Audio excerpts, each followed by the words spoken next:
sindical no Rio de Janeiro. Bom, eu queria começar esse bloco primeiro registrando a presença de mais um auditor aqui que está acompanhando a gravação aqui nos nossos estúdios, o Ricardo.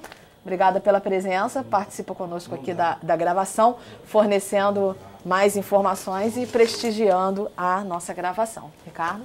Ok?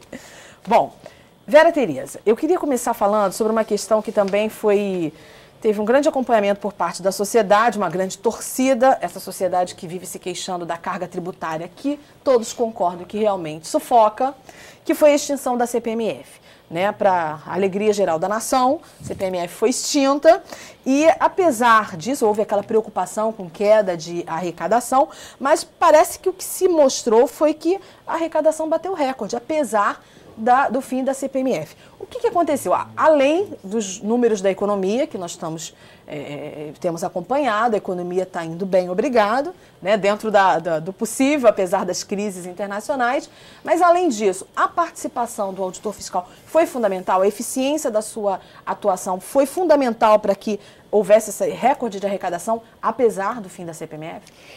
Basicamente, a manutenção da arrecadação está em cima do crescimento da economia, isso não tem dúvida. Com certeza. Só que a própria manutenção da arrecadação ao longo de todo o tempo, ela está fundamentada em cima da ação preventiva, acima do temor de não arrecadar, né, de não pagar.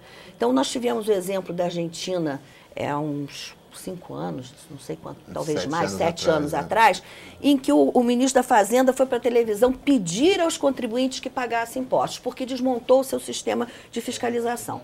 Então, o sistema de fiscalização ele tem um papel que é o de provocar a própria arrecadação espontânea. Então, quanto mais eficiente for o trabalho da fiscalização, mais haverá arrecadação espontânea. Inclusive, esse é um dos índices que é medido nos Estados Unidos, a eficiência do trabalho fiscal é o índice de arrecadação espontânea. Porque quanto mais o contribuinte tiver medo, tiver respeito da fiscalização, souber que se ele trabalhar mal, ele vai ser cobrado, mais ele vai recolher espontaneamente. Então, esse papel fundamental do auditor é esse, é de manter. Então, a eficiência da fiscalização e dos setores, a escolha dos setores de atuação. Então, você veja, hoje, você tem nessa área do trabalho, nessa área dos descontos de fonte, dos descontos em declaração, a preocupação do contribuinte pessoa física é enorme, seja salariado ou não. Por quê? Porque ele sabe que ele vai cair na malha, ele sabe que ele vai ser fiscalizado. Em outros setores da economia, a preocupação de recolher os impostos, o índice de sonegação é maior. Por quê? Porque a atuação tem sido menor nessa área, né? Então, essa questão da atuação do auditor fiscal, ela não se traduz só naquilo que é arrecadado, naquilo que é cobrado via, a gente diz, lançamento de ofício, que é o lançamento feito pelo Estado quando encontra o que deixou de ser pago ou foi sonegado. Ele também acontece pela arrecadação que é feita espontaneamente. Né? Esse alto grau de capacitação do auditor fiscal se comprova, enfim, se verifica também a sua atuação na aduana, que é, como você estava definindo antes aqui do programa, é a principal, é a barreira protetora do país. Você até define como a pele no corpo, né? Isso. A aduana funciona como a pele que protege o nosso corpo. A atuação do auditor aí? A aduana tem esse papel, né, de não deixar entrar aquilo que pode ser nocivo à sociedade, não deixar sair aquilo que é essencial para a sociedade. Então, isso aí regula esse fluxo do que entra e do que sai no país. E o papel é da aduana. Agora, a gente tem visto aí vários desafios que vocês precisam vencer, sim, né? Temos visto cada vez mais reportagens, investigações sobre os jeitinhos que se dão para conseguir furar essa barreira. O tamanho do Brasil é um desafio por si só. Tamanho do Brasil em proporção ao número de auditores fiscais que existem em comparação com países como a França, como a própria Espanha. Então, em termos de atuação aduaneira, o Brasil por si só é um desafio. É verdade. Nós temos situações do posto de Novo Mundo, né, no sul. Mato Grosso do Sul, em que você tem um auditor fiscal atrás de uma parede de concreto. É mesmo. A melhor condição de trabalho lá que eles fizeram foi uma parede de concreto dessa largura, porque quando tem tiros, os colegas se abaixam, porque ela é no meio do nada, sem condições, sem proteção. condições bastante precárias, de fato. Não, mas vocês estão falando lá de Monte Novo, Mato Grosso, né? Eu visitei aqui o depósito aqui na Avenida Brasil, em frente à favela Parque Alegria. Sim. Eles estão revestindo as paredes com chapa de aço, justamente porque fica no meio de duas favelas, eles ficam trocando tiro. Então, temos colegas nossos auditores trabalhando nessas condições. É importante essa questão da aduana, porque na aduana os colegas são muito mais sacrificados, as condições de trabalho, colegas na fronteira, geralmente fora do estado de onde nasceram, né? Como disse Alexandre, no Acre, como disse, Mato Grosso, toda a fronteira seca. Além disso, também atuam nos portos e nos aeroportos.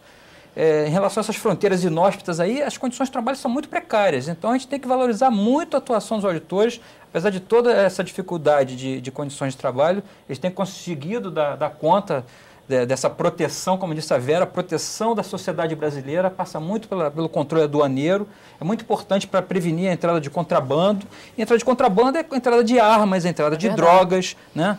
E várias outras coisas. A questão aduaneira, né, o controle aduaneiro, ele tem reflexo na empregabilidade do país. Porque se você começa a subfaturar a importação, você vai concorrer de forma desleal, isso pode fechar a empresa, se fecha a empresa, é desemprego. Enfim, você está falando da própria sobrevivência da indústria nacional, do emprego nacional. Enfim, a aduana ela é fundamental em vários aspectos, da segurança pública, na proteção da fauna e da flora, do meio ambiente, porque se entra um agente, né, nocivo para o meio ambiente sem controle. Enfim, e é por isso que o Nafisco bate muito na tecla da aduana, porque hoje existe uma filosofia de agilização do comércio internacional e que então a Receita Federal tem que ser agente de agilização do comércio. Ora, a Receita Federal não tem que ser agente de agilização do comércio, nem tem que ser nem tem que atuar para impedir ou para dificultar o comércio internacional. O que a aduana tem que fazer é proteger o país da forma mais célere possível. É claro que a gente compreende que a gente está numa conjuntura de mundo globalizado, de comércio internacional, e a gente tem que ter o procedimento mais ágil possível. Mas isso não pode ser feito em detrimento da segurança do país. E muitas vezes a gente só vai perceber isso quando tem uma catástrofe, quando tem algum problema, porque quando as drogas, né, começam a entrar e aí tem algum problema específico, aí alguém vem e lembra do ano. O que está falhando? Por que os traficantes estão tão bem armados? Por que as armas chegam com tanta... Porque a impressão que dá é que chegam com muita facilidade. A falha está ali na aduana? O que falta? Não, na verdade, muitas dessas armas elas passam não por ponto de controle aduaneiro, elas passam justamente por vias fora do controle. E aí, como disse a Vera, como a fronteira é extensa, não se pode vigiar, colocar um policial federal de mãos dadas com o auditor fiscal nessa fronteira imensa aí para poder proteger e evitar, né, pistas clandestinas, atravessando... Na verdade, a quantidade de armas e drogas que passam pela aduana é mínima, ou não? Não, mas isso que eu queria dizer. É verdade, né, que assim, passa muito por fora das fronteiras, mas passa pelas fronteiras também. Na época da CPI, do tráfico de armas, que teve no Congresso Nacional, a gente fez até muitas reuniões com governadores Brasil afora, porque a gente queria chamar a atenção, porque no ano passado, ano retrasado, ano passado ainda, né? Tinha uma tal de lei dos portos secos que vinha simplesmente escancarar nossos portos. Em nome desse comércio internacional, em nome de várias outras questões, mas enfim, ia escancarar o auditor fiscal, ia ser quase que impossível de atuar na aduana. Graças a Deus ela acabou. Por conta disso, nós fizemos uma grande mobilização em torno da questão aduaneira. E pegamos muitas passagens do próprio CPI do tráfico de armas, porque ela detectou entrada de armas, de munições, tal, por muitos portos e fronteiras secas do país. E a gente foi levar, então, isso para mostrar assim, olha, tá vendo assim? Se a gente vai falar, quando a gente fala de segurança pública, por exemplo, ninguém lembra da Receita Federal. Mas a Receita Federal é fundamental para a segurança pública desse país. Se a gente não estiver controlando bem as fronteiras, se a gente não estiver indo buscar o dinheiro que está à margem, porque normalmente o dinheiro que está à margem da tributação, o dinheiro da sonegação, ele também está à margem da sociedade. Também é um dinheiro que muitas vezes vem do crime organizado. Então a Receita Federal ela atua em todos, para a segurança pública nacional, a Receita Federal tem que sempre ser convocada, porque ela atua lá na aduana, ela atua aqui buscando dinheiro que vem também do crime organizado. Então assim, é muito importante que se dê muita atenção a gente tem a esperança agora de que esse processo de facilitação desenfreada, né, de abertura indiscriminada das nossas aduanas, se reverta, porque a gente tem a esperança de que tem uma nova